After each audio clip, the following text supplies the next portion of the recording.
Welcome and thank you so much for joining us tonight. This is really exciting.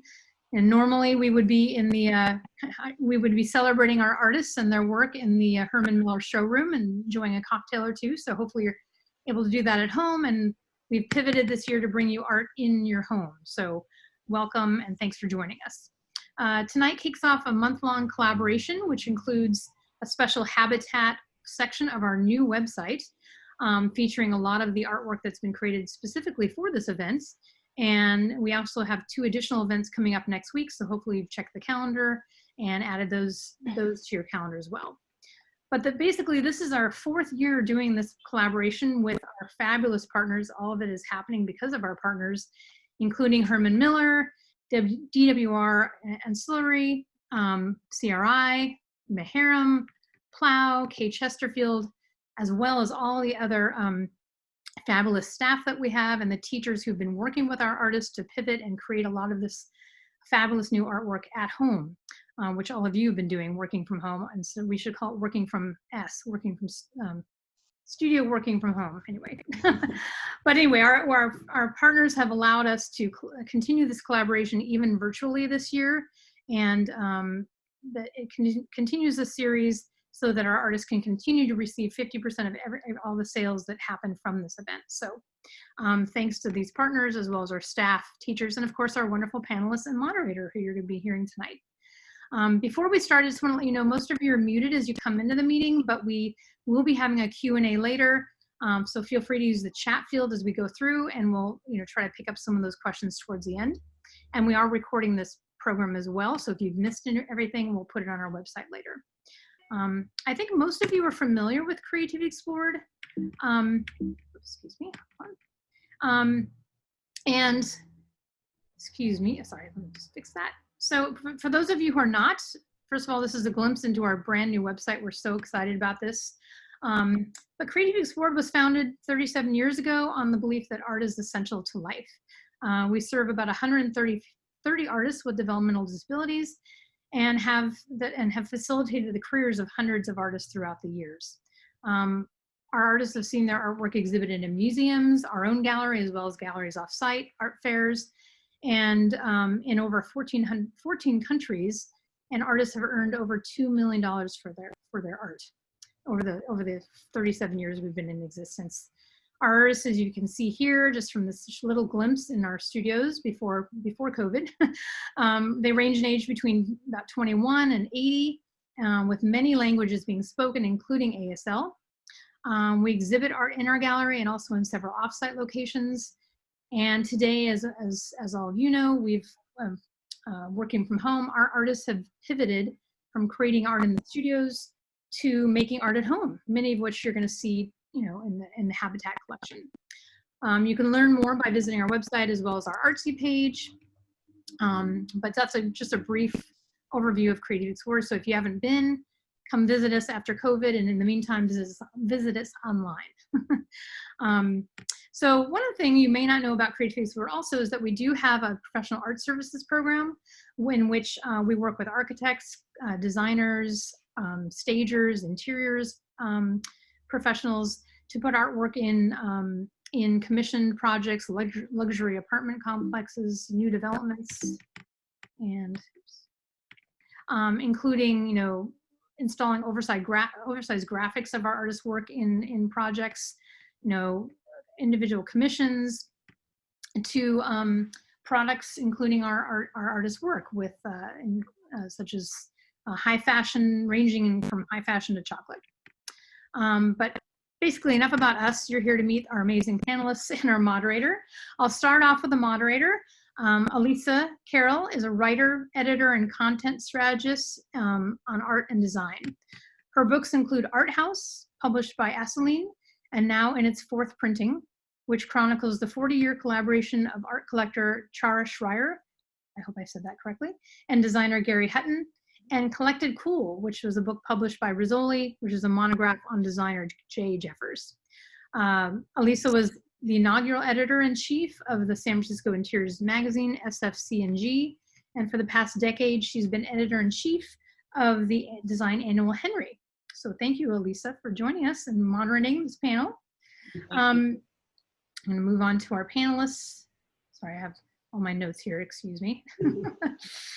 So I'll start off with Laura Guido-Clark. She's an expert in the skin of consumer products, their color, materials, and finish.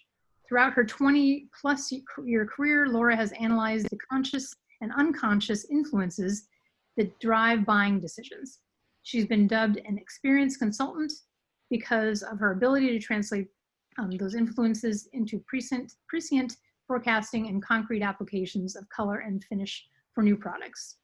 She'll tell us a little bit about later. Laura launched her groundbreaking color methodology called Love Good Color, integrating science and the senses, enabling designers to factor in emotive responses when using color, which we're excited to hear a little more about. Laura, she founded the Project Color Corps, a nonprofit organization in 2011 dedicated to painting historically underfunded neighborhoods with color and pattern that impart positive messages of optimism and hope. Laura was honored with the IIDA Northern California chapter recipient of the 2014 Leadership Award in Excellence. As a result of her expertise, Laura speaks both nationally and internationally on design and the creative process, and was an expert design blogger for Fast Company. So we're so excited to have you here, Laura. You're just reminding me to edit my bio, so thank you. Also excited to have Enrique Sanchez. He's a principal at Studios Architecture, an international design practice offering architecture, interiors, master planning, branding, and strategic programming services. He focuses on designing spaces that connect with the people who use them. His training as a certified professional coach enables him to listen, understand what makes others tick, and support them in contributing to with their own voice. Enrique is passionate about accessibility, universal design, and creating spaces that welcome everyone. He has worked with, he's worked on a range of project types across industries, including interiors, new construction, and renovation. His clients include SF MoMA, Lyft, Nickelodeon, and UCLA. And most importantly, we're excited because Enrique actually serves on the board of Creativity Explored. And then we also have with us Samantha Lewis. She is Associate Interiors Designer at Gensler, a member of the IIDA, which is contributes toward the knowledge and thought leadership of Gensler San Francisco by developing workplace planning models that expand the growth of the workplace practice area.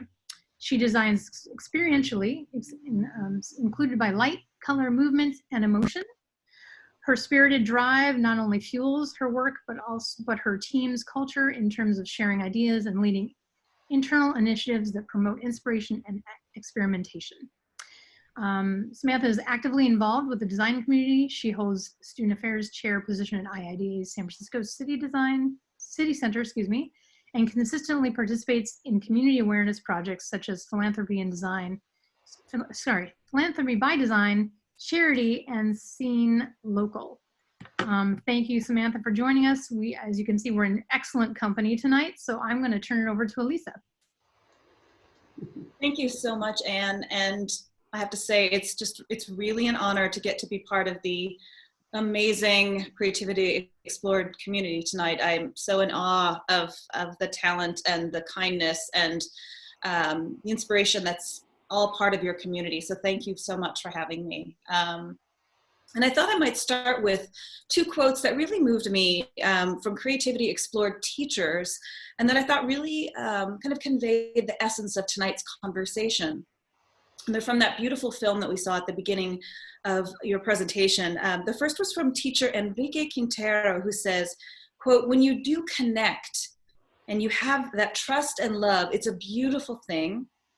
And the second was from a teacher named Victor Cartagena, who says, quote, "I think it's that connection we have that is such a level of kindness and love." And bringing an artwork or a commission into someone's environment is so much, as you all know, about creating meaningful connection between friends, between designers and clients, between organizations and their audiences. So I'm so excited to dig in with Enrique and Samantha and Laura, who, as you know, are so committed to achieving that kind of meaningful connection in their beautiful work.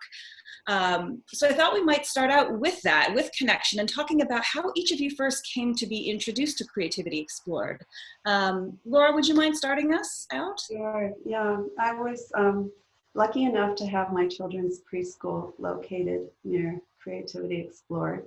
And I wandered in one day after dropping them off, and then I took them to Creativity Explored. And what I was most moved with was the utter joy that I felt when I was in that space, and how I was connected with what happens when people truly are doing what they're meant to be doing. And it was something that I really wanted to share with my children. So I'm so appreciative of the work that you do. That's wonderful. It was right in the neighborhood. Yeah. And part of that fabric. Yeah. Enrique, could you speak to how you became part and on the board of Creativity Explored? Of course. I joke that all roads lead to Creativity Explored in some form or another. And it's basically through friendship and proximity that I was introduced to Creativity Explored. And I feel lucky that I have friends in the organization. Anne, our host tonight, she was the first one to introduce me to Creativity Explored. My former board member, Ruth Burson, she was my client with SF MoMA, and she invited me to a few fundraisers. And then my friend Carmen Vega, who many of you might know, she invited me to a few galas back in the day. And when the opportunity came up to become a board member, I mean, it was an immediate yes with exclamation mark, sort of like when we walk into the space of Creativity Explored, when you walk into the gallery and you see all of the artists, I mean, you cannot help but feel energized. And it's an amazing experience, and I hope we can get to all experience it pretty soon. Yes, back in the studio. Yes. Yeah. You almost miss it so much. And Samantha, would you mind sharing your connection?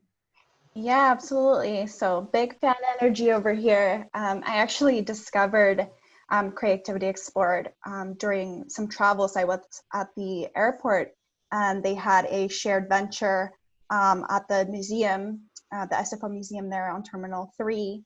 At the time, in 2016, I think it was, they had a art show called Art and Disability. So that's where I first came across it. And actually, in the last few years, of course, with exception of this year, Herman Miller and CRI had hosted them at their showroom. So I was so excited that, this was being exposed to a lot of my peers and friends. So, the first couple of times I attended, I made sure to bring my whole studio and a bunch of other designer friends. I've since then purchased a few items from them and purchased them as gifts as well. So super excited to now be here and talking to all of you about it as well.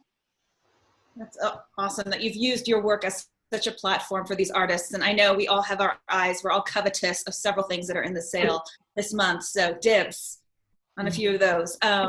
So if you don't mind, you all obviously incorporate art in such a powerful way in your spaces that we're going to take a moment and turn it over to each of you to walk us through a few of those projects.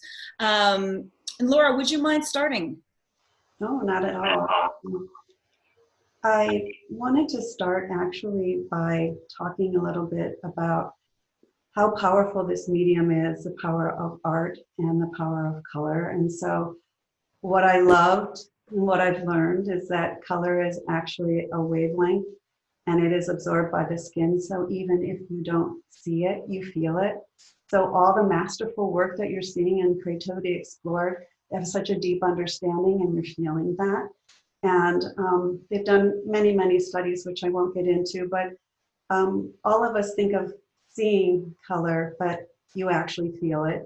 And in addition, if you advance the slide, color is actually part of your sensory experience. So you can smell it, hear it, you see it, taste it, touch it.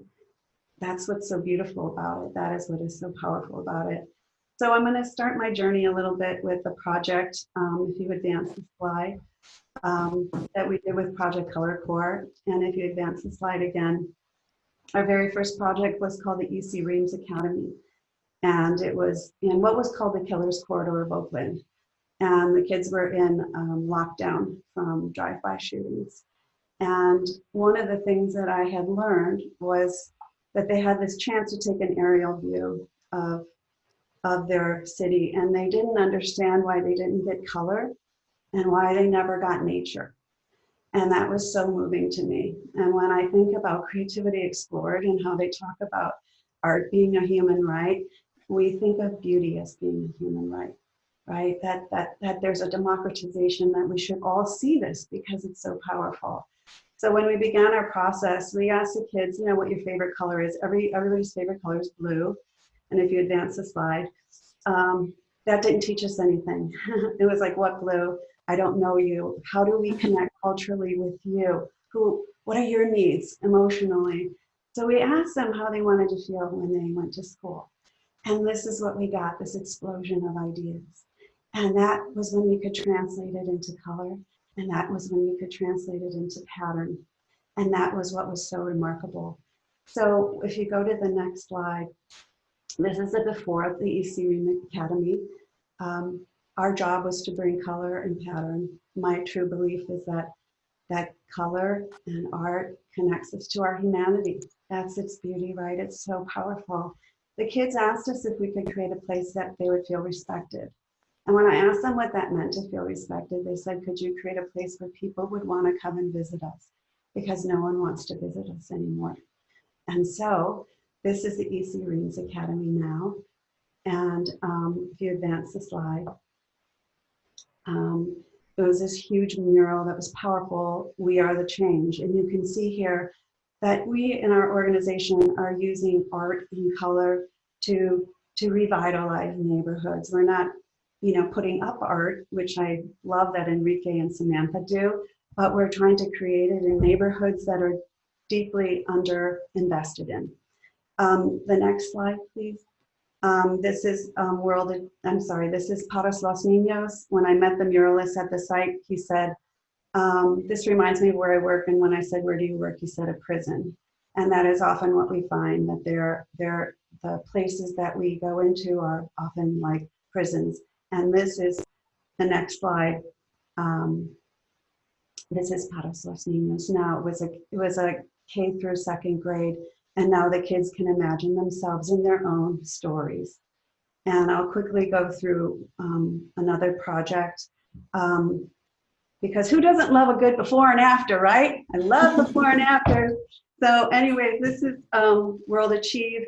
And one of the kids said, wouldn't it be beautiful if colors could stand together and support each other just like friends? And this is what World Achieve looks like now.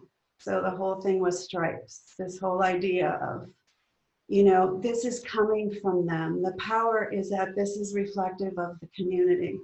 These are their words. These are their color choices. It empowers them in a way that's really quite remarkable. And the last project is this is Hunters Point Boys and Girls Club. And the kids really wanted to connect with nature. And the next slide is what it looks like now. You know, this wave of like love and joy. And I'm just going to end with saying that when you advance the next slide, that what I believe is that when you use color, when you use pattern, when you use art, you have the capacity to connect with not only yourselves, not only to envision the world that you want to be, but you get to see yourself in a different way, and you get to connect with one another. And I think that is the beauty and the power of what Creativity Explored does, and what color and pattern and optical optimism can do. Wow, Laura, thank you so much. That's so transformational. And I can't imagine how those colors and those super graphics are able to set the tone for a child's day. Yeah. Right?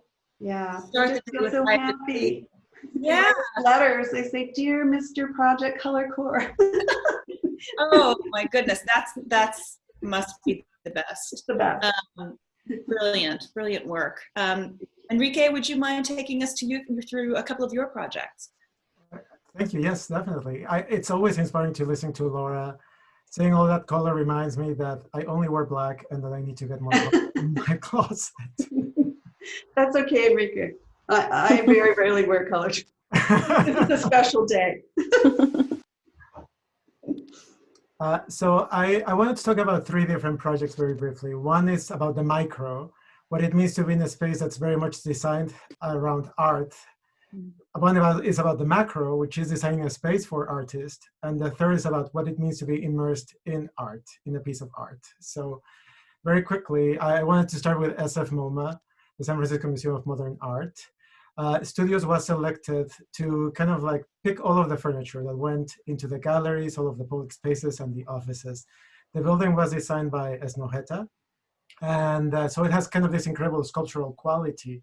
But when you think of the furniture that goes in a museum, you're like, okay, it needs to do a lot of things. It needs to be functional, it needs to last, but it also needs to be beautiful and kind of like go work with the entire environment. It needs to allow for what the image on the right shows, a moment of contemplation, a moment of appreciation of the art, and a moment of rest. But I don't think I have ever sort of like obsessed as much about furniture in the sense of like every single detail. This needed to be the piece of sculpture that really kind of like could work with any gallery, any exhibit that would work in those areas. So from the wood was sourced here, was sent to Italy to make the benches. It came back around the world. It was a very intricate process that allowed for this bench to be enjoyed now after 5 years, by everyone who visits the galleries. And if you wouldn't mind going to the next slide, please. This included the outdoor areas. And again, how can these pieces interact with pieces of sculpture in a way that they can stand on their own, but also be sort of like, check all of the functional components and work with the architecture, in a way that is respectful to it, but also complementary. Mm-hmm. And this extends to the places that welcome people. Sort of like you can see in the image of the right. This is when the Sarah sculpture was in that space. Sort of like how these elements, where you can sit and relax and wait for your friend who's grabbing a coffee or is in the gift shop, but still sort of like had an element of art within themselves. Same to the image on the right. You have this incredible counter piece, and how can you also take appreciation of that? So that's a space that's very much dedicated to art. The next one is about designing a space for artists. And in the case of Nickelodeon, that was a brief. We were given the notion of this has to be a space for artists by our clients. So basically, this is sort of like choreographing truly a story about what is art and how can it create and reflect the culture of our client. So we worked very closely with the branding agency for the project and kind of like connected with artists all over. At the bottom right, basically you see a sculpture of Stimpy that was done by basically this chainsaw artist. Her name is Griffin Ramsey, and it just basically sort of like gives an incredible character to the space. It had to work with how the panels on the right where you see the reception desk, they're interactive, there's digital art constantly produced, but again, how to create a story about how this is a place where people develop stories. You wouldn't mind going to the next slide, please. There was this fantastic sort of mural piece designed by Nichos of this deconstructed SpongeBob that was in one of their main conference rooms, but that really became the sort of like the focus point of the entrance to the new building. And how do you really celebrate that in a way that you kind of welcome guests with that? And this ties even to particular spaces that were dedicated specific to art. On the upper right, there's a gallery area that basically kind of like allowed for rotating exhibits of the artists at NIC, but also of artists of the community. So extending that value beyond the building itself. On the lower right, basically we integrated this fence that allow for digital content to change the character of the building, and sort of like, so they become red, green, you can project images on there. It's and it ties to what's happening in the interior in the lobby. So this is developing a place for artists. And finally, sort of like how this all ties together in the spaces that people work. So we allow for these kind of areas of blackboard that became basically murals. All of the artists at Nick sort of like turned them into their own. They were complemented with images on the right that were kind of the ideas that they could be rotated in this area that we call the porch that faces the courtyard, that when you stand back, as you show, and they show an image on the right, it creates this billboard for all of the art that's produced there. So it's truly sort of like, how do you create spaces for art, for artists, and that really it becomes a space of their own. If you wouldn't mind going to the next one. And finally, in the case of Lyft, we developed, there was this true desire of when you open the elevator doors, you're transported somewhere else. So we worked very closely with a local manufacturer to develop this installation of yo-yos that touches on the whimsy of the brand, the warmth of the brand, but also the idea of movement. These are yo-yos, right? So they invoke something that comes out, comes back to you, and the idea of journey. And the undulation ties with the color length of purple and pink, which are their brand colors. So that's a way to celebrate their brand into the space. So talking about a space that's dedicated to art, a space for artists, and then being immersed in art. Incredible, Enrique. And I think what's so profound about what you've done in each of these spaces is you've literally, right, you've enacted each of the activities that they engage in, right? Or you have so beautifully reflected back to them what they do. So in SF MoMA, you know, especially in the exterior where you had that beautiful black, it looked like a metal bench that recalled, right, the Sarah materially, right, just a moment away. And then in Nickelodeon, you literally enabled them to inscribe their stories on the building through the blackboard and renew those stories and change them. So what you've done is just virtuosic and amazing. So thank you for sharing that. And it's so rad that there was a woman chainsaw artist. So imagine that. More to discuss on that front, yes. And Samantha, would you kindly walk us through your beautiful work? Yes, of course. And I also have 3 projects to share. I selected these projects because I felt that they reinforced our clients' commitment to art. So as you guys heard, I'm a workplace designer at Genzer. That's a lot of the work I do. And, you know, our team, if you want to advance to the next slide, has worked on this project, which is in San Francisco at Park Tower. And one of the remarkable things about Facebook that may not be so apparent to the outside world is really their commitment to art. And what really struck me about this project, if you want to advance to the next slide, is a little bit of the backstory to share about our client is that they actually have an incredible support for local artists, as well as an incredible art program. So this slide here, we're actually seeing what's part of their poster series, which is a way in which Facebook engages each site more, if you will, at a corporate level. You know, these posters are shared with different offices, but they're created by an internal team. What's really great about these posters, though, is that even some of them are, you know, very similar through the different offices. They're also able to engage local initiatives that might be important to that specific site. So these are actually kind of quite literally posted around their office and bring a lot of joy and color into a lot of the surfaces that we're seeing. So here are kind of a couple examples of that. But what's really more remarkable is if we look at this image here, is that Facebook actually has an incredible art program through what they call the Artist in Residence program. And what this truly means is that they actually bring up and coming artists to be part of the artwork and the murals for each site. So they really give them an opportunity, you know, to bring the art to the masses. And I think what's really nice about this is, you know, it starts to share a lot of weight and space with the interiors of their offices. As you can kind of see here, a moment of Higgy on the left side by this like seating nook, and really just plastered colored on the right. What's really great about this program is that they give them like almost full liberty to do whatever they like. Really the only stipulation is that they do get our packages in advance of our drawings, just as a guiding principle if there's a specific theme or something like that, but they really have full range to explore. And what I really appreciate about that is that they really focus on up and coming artists.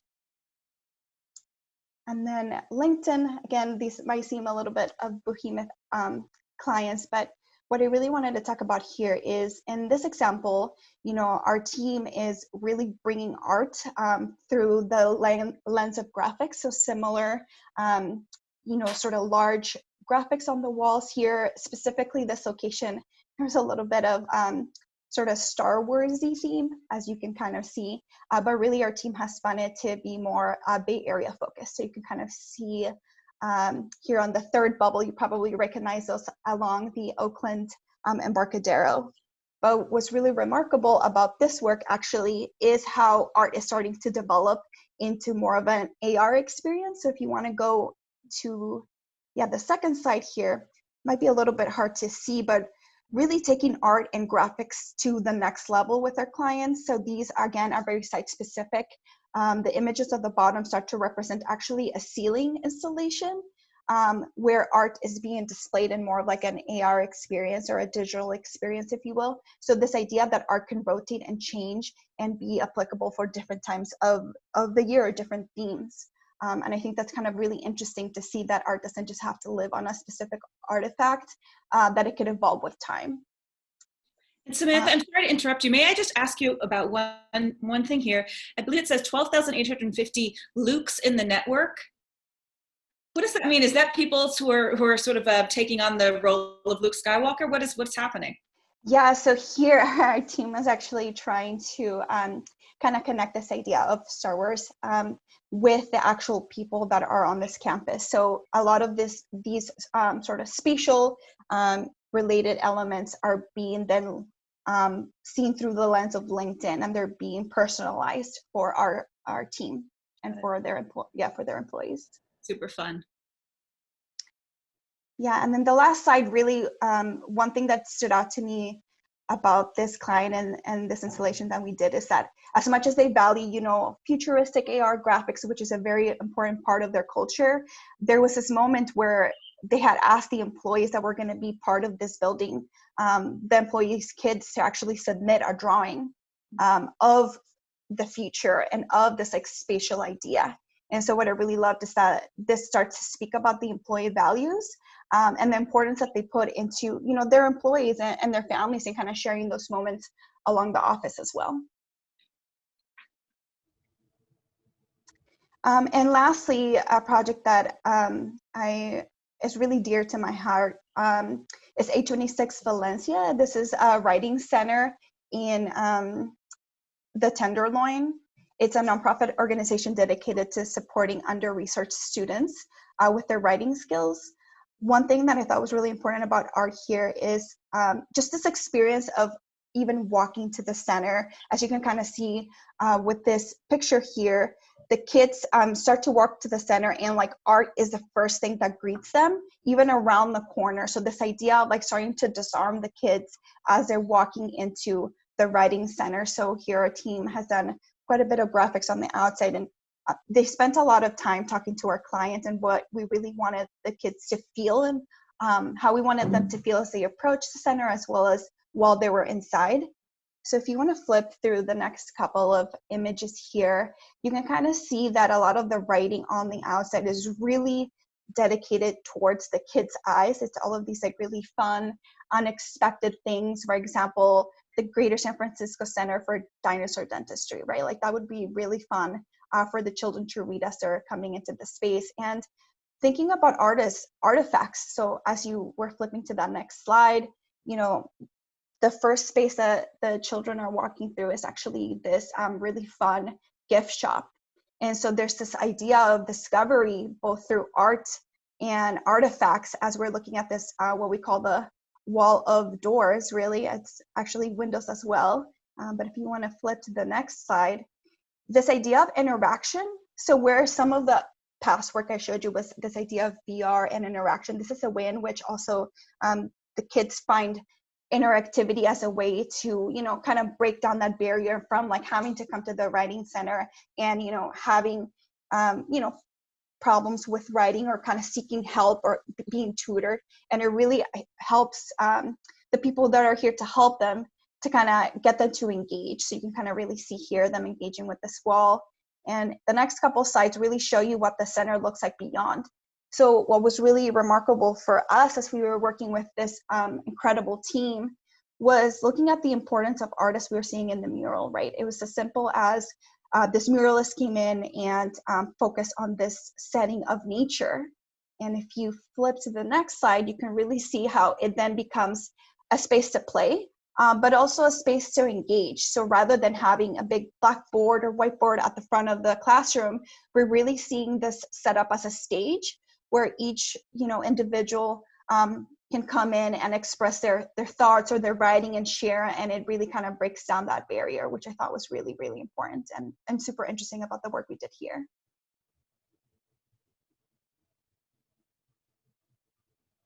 What a dream project, Samantha. And you did such a spectacular job.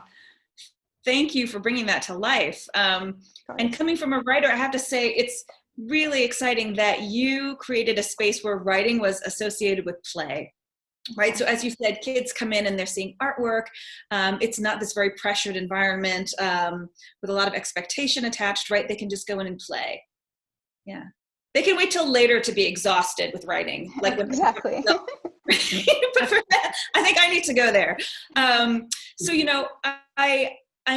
it's frustrating because we have a limited amount of time. So I just thought we would dig in, and you'll let us know how we are maybe extending a little bit into our Q&A period. You'll give me a heads up, but I wanted just to ask you next, how do you extend those artworks? And I think you started to illustrate that, your projects into the larger artistic or cultural movements within their communities.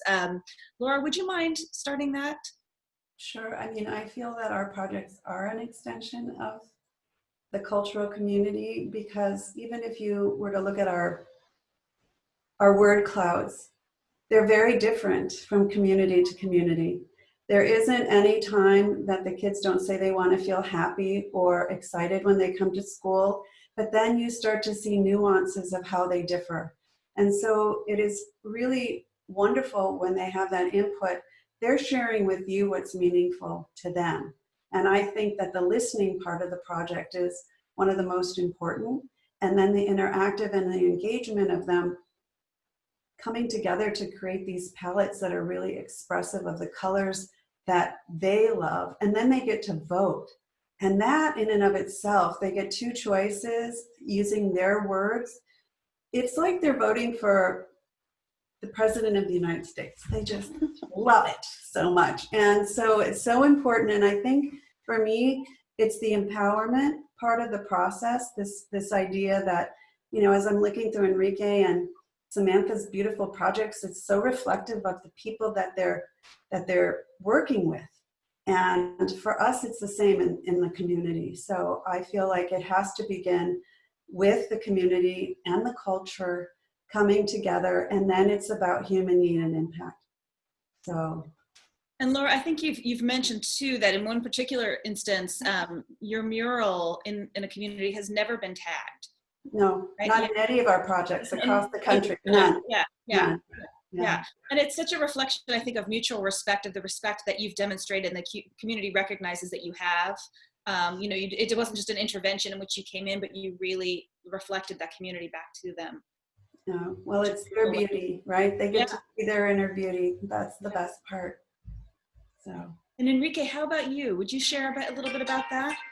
Of course, what Laura said really resonates with me, the listening component. It's truly essential to listen to who your client is, what they want, what are their values, what's their mission. That's the most successful way to integrate art into the design of a space, to be honest. Something that reflects who they are.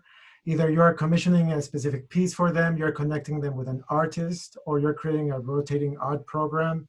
There's tools and ways to be able to always integrate art into whatever design you're doing, right? It's just a matter of understanding what's the right strategy for your client in a way that makes it authentic at the end of the day. You don't want it to feel like an add-on for either the artist or the organization. It wants to be respectful of both. Mm-hmm. And Samantha, I think you've mentioned as a designer, this can start almost at any moment during the course of the project. Yeah, exactly. Integrating with it, yeah. Yeah, so I mean, for me on a personal level, I bring art into the very beginning of my process.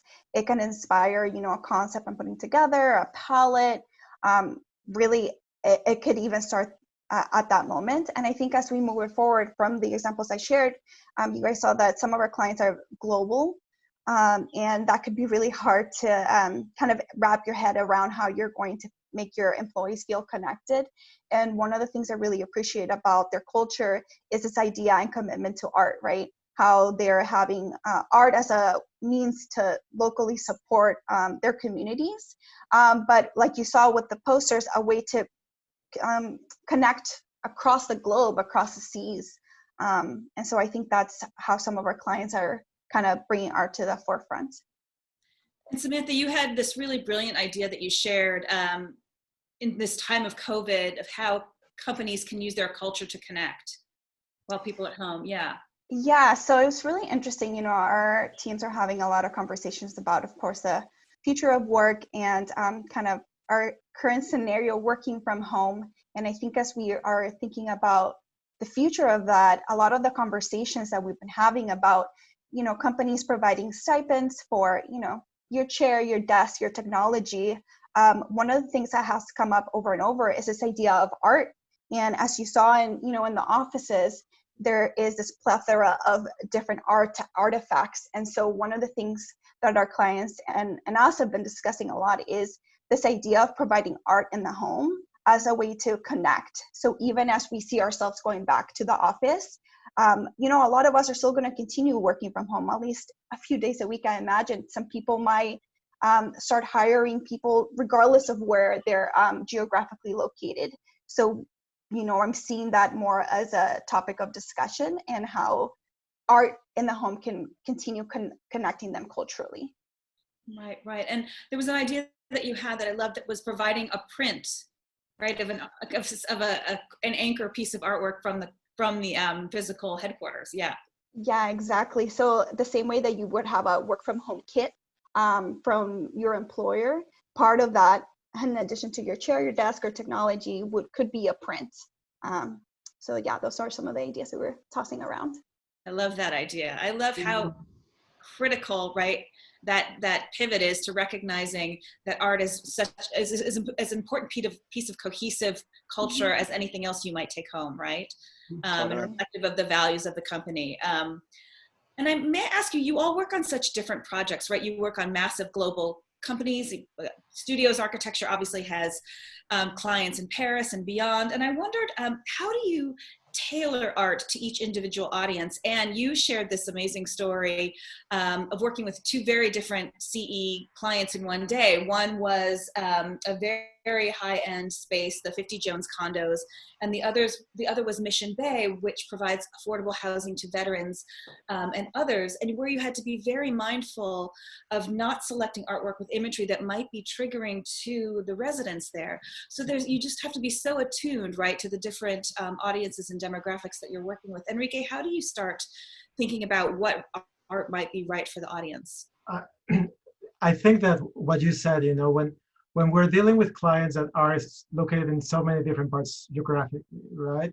It goes to the question of who they are and where are they located, right? And then you identify the best strategy for that in order to be able to make the right connection. I think that to the point of what art you select, the art that you decide to use says as much as what you are not saying, right? So how do you bring those issues that are at the forefront of the conversation, sort of like you want to be aware of whatever piece you're selecting is going to be saying about, the company, the location, but the context that you are in, right? So a piece of artwork that may be appropriate for, sort of like here might not be appropriate to be used, for example, in Mexico, let's say, where I'm from, right? There's so many cultural components. And I go back to color, for example, in the case of Laura, right? Yes. Laura, it can have so much different meaning, that art that you choose. So we really go, into a process of understanding how this tailors a little bit to the story of the design that we're creating, and how are we telling the story. Right, right. And Laura, Enrique was mentioning, obviously you use color as such a foundation for all of the work that you do with your clients. And I wondered if you could share, in particular, how you've used it recently to really trigger well-being in a space or a community. Well, I mean, for us, I think that the whole thing that drives us, and even in my consulting work, when I'm working with Herman Miller, you know, I'm always thinking about the well-being of the person that's using it and what those colors are going to imply and why they're appropriate for that particular product in the way that it's going to be used. I think that's important. And I think one of the reasons why we've done so much research is so that we can actually shift the conversation from being, you know, about what brand colors are into what the impact of colors really have. And I would say that, you know, one of the things that we heard from World Achieve Academy was when we had worked so long with the kids. I mean, we have like a very long engagement, probably six months to a year engagement with the community.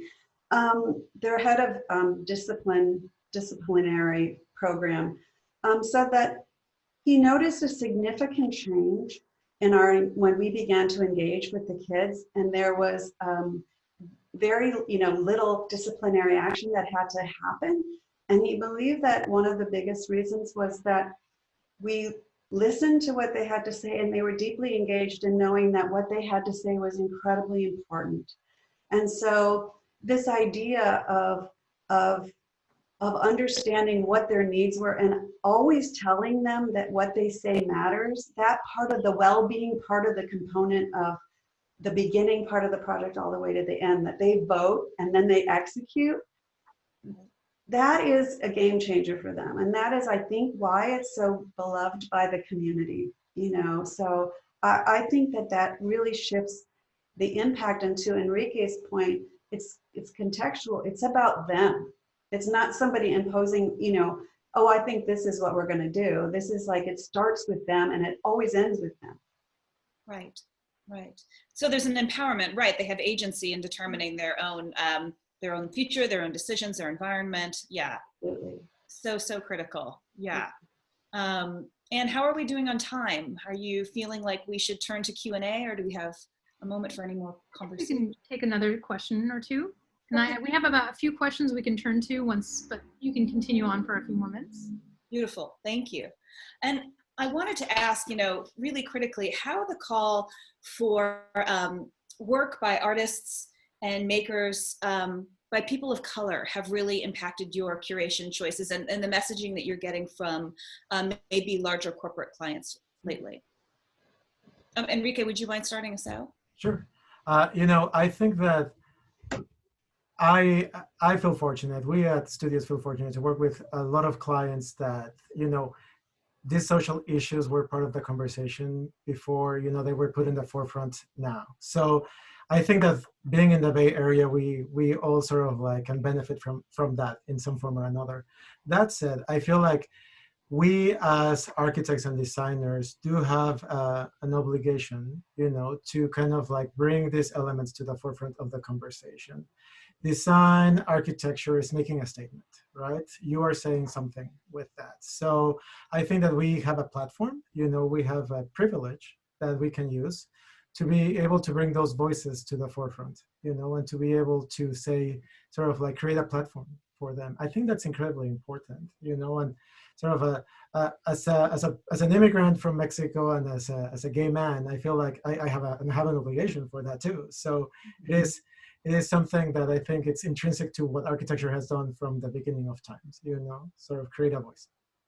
And Enrique, you put this so beautifully when we spoke a little bit earlier. You said that design is influenced by everything that surrounds us, including society's successes, struggles, hopes, and desires. And in particular to diversity and social justice. That we have, you know, as you've just said, we have an ethical obligation to respond to them.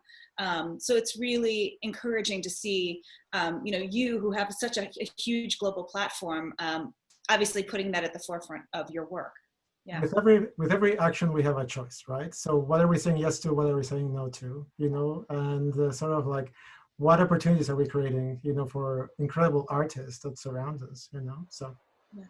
We were recently talking at the design center where we produce Henry about the Black Artisan Designers Guild, which was recently founded, and I'm sure you're all familiar with. And there's literally only one member in the Bay Area. So we feel like there's just so much work to be done to raise and the visibility of the work of designers and people of color in our community. So yeah. Samantha, would you mind speaking to that too? You had some really wonderful things to say about how you've always felt drawn to that design community and culture. Yeah, totally. So I was mentioning to you earlier, you know, as an introvert, I find a lot of asynchronous connection through art. And a lot of that comes from, you know, local artists or traveling.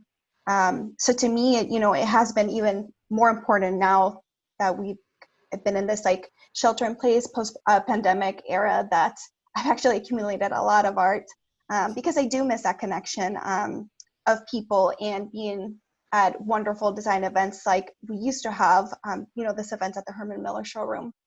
So to me, that has been a way in which I connect, you know, with different artists. And I'm lucky enough to live in the Bay Area where we have such great diversity. And some of these artists are right here in my backyard in Oakland. I know a lot of them, and I try to spend my time, you know, getting to know them and visiting their artist showrooms. There's quite a bit of different collectives here that I support. And so as I sort of look ahead in the way we're supporting these different artists, I would have to say, you know, doing that, looking in your local community at how you can support, even if it's in a sort of small way. I think that's how we can make changes. And as you guys saw in some of the project work that I shared, you know, those small impacts, like for example, the resident and artist in residence, program, can bring light to someone who's upcoming, a smaller artist, to the masses, and really give them a platform to express their art. And I think that's what we, you know, need to continue doing. Like Enrique said, we have this privilege as designers and artists to be able to give many different artists voice. So. Yeah, and as you all know and do so beautifully in your work, representation is so key.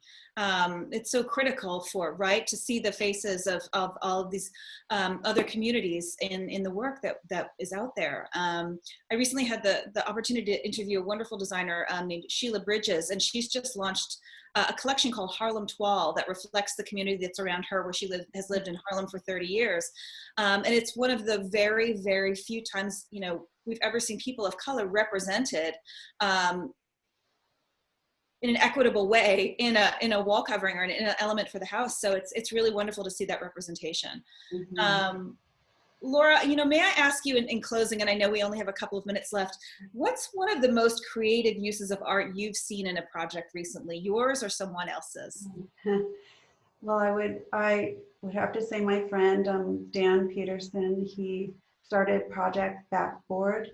And what he does is he goes into communities and he takes basketball courts that are in need, and he works with artists, and he totally changes the way we play multi-generationally, and uses art in these basketball courts that just are incredibly, you know, inspiring. And it makes me realize how much potential there is for every surface, right? I mean, you would never think about that, but he did.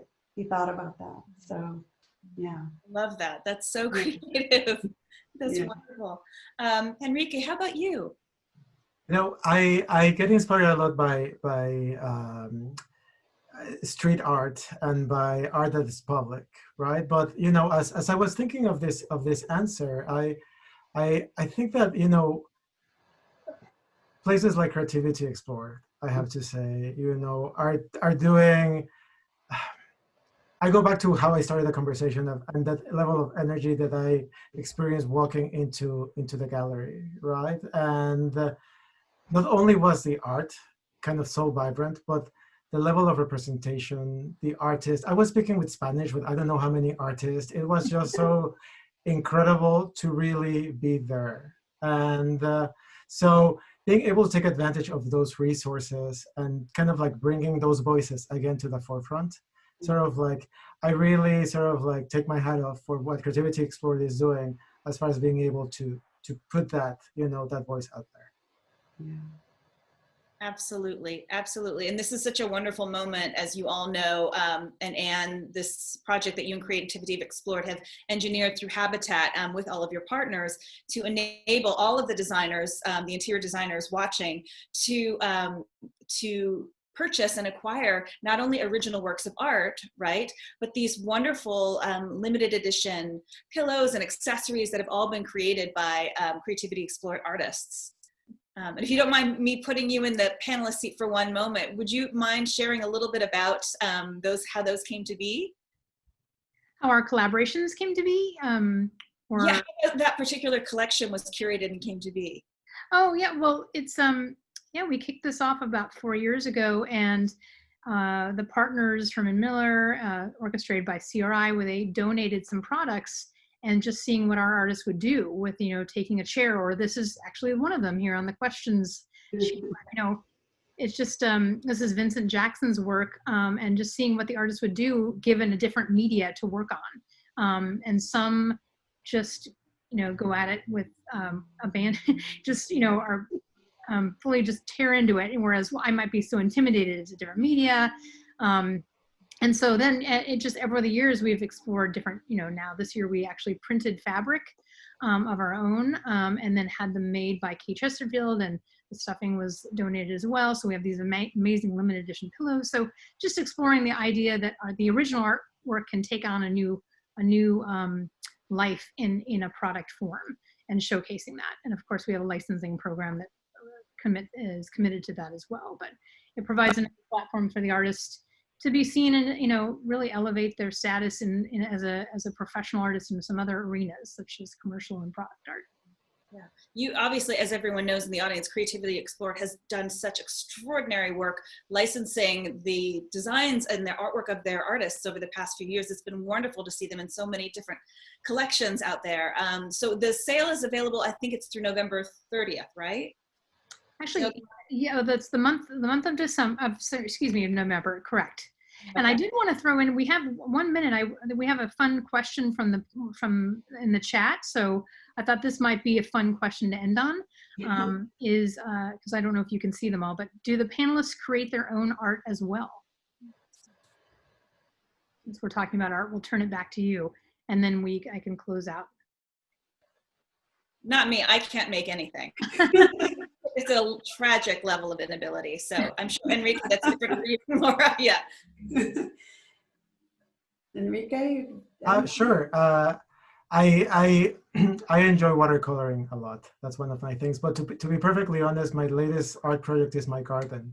So that's what I consider my latest sort of like hands-on project. Yeah, I was actually gonna say the same. Watercoloring has been sort of like hobby passion of mine for a long time. I think it's because it's so kind of forgiving and loose, and it's just a very easy way for me to express something I'm seeing. Or another thing I've done is I like to take a lot of photography during travels, so when I come back home and I develop that film, I can take some of those pictures and represent them in watercoloring. So it becomes kind of this idea of like memory, and sort of creating a scrapbook, if you will, of images. That's so lovely. I would have to say for me, it's collecting things from nature and making all these vignettes, like finding these little pieces of color things that I find, and then creating these little vignettes and having them constantly change and shift according to how I'm feeling. So yeah, not quite art, but definitely it makes me happy. Thank you for sharing that. And I'm sorry we didn't get to all the questions in the chat, but again, this is recorded, and perhaps when we put this on our site, we can address some of those additional questions that came in from the audience. But in closing, and I'll turn to you, Alisa, in a second, but I just want to mention that we do have some upcoming programs coming up next week, some really fun virtual field trips, including one from artist Claudia Youngstra and coming to us from Holland. So this is really, really fun to keep joining us. And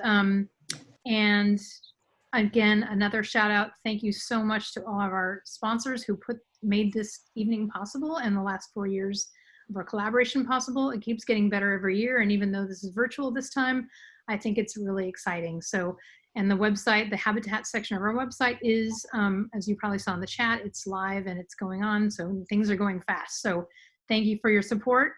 Thank you to all our panelists. Lisa, do you have any final comments? I can't wait for the Drenth Sheep Farm tour. I I'm so excited. Yes. That's so fun. Yeah. We could talk all night, but we'll, Yes. So much to discuss. No, but it's been a real privilege, and seriously, I'm so appreciative of your making me part of the community tonight. Thank you to Enrique and Laura and Samantha for sharing your incredible work and your support. Thank you Thank all. you. It's such an honor. Yeah. Indeed. Thank you all so much. Go out there and see some art, even if it's from your living room, Yay. Well, thank you all so much. Thank you. Thanks for everyone for joining us. Hi, everyone. Guys, thank you. Thank you.